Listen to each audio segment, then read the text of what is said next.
bad rap, and they tend to be the first type of food that people want to decrease when trying to lose weight.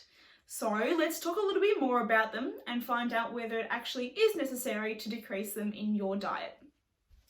Carbohydrate is a macronutrient, and what that means is that it provides us with energy, and we also need it in large quantities. When we eat a food with carbohydrate, it gets broken down into a sugar, which then travels into our bloodstream. This is the first place that your body looks to when it requires more energy. So, carbohydrates are actually the preferred energy source over both protein and fat. As well as that, carbohydrates also contain the exact same amount of kilojoules as what protein does. There are many good sources of carbohydrates in our diet, and that includes fruit and veggies, whole grains and legumes, and even dairy products as well. The amazing thing about carbohydrates is that if you choose good quality ones, you're also going to get a lot of other benefits. For example, you can find fibre in those whole grains and legumes, and you can also find minerals like potassium in things like white potatoes and bananas. However, not all carbohydrates are created equal, and there are some carbohydrates which are highly processed and have added sugars that we should be trying to avoid.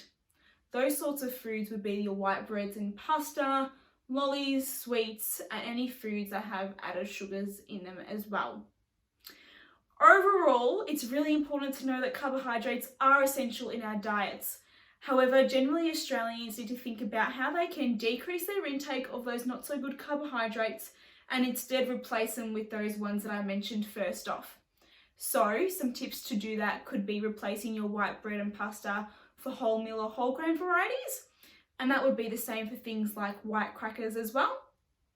You should aim to reduce your sweets and desserts and try replacing that with something a little bit better, such as some fruit or some yogurt, or even using some fruit in your desserts to sweeten them rather than using something like honey or sugar.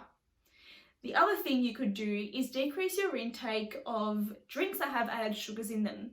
For example, swapping from a hot chocolate to a herbal tea, or even going for diet varieties of soft drinks and cordials, which have much less added sugar than the general varieties. If you've got any questions, please, as always, don't hesitate to let us know. Otherwise, we'll see you in the next video.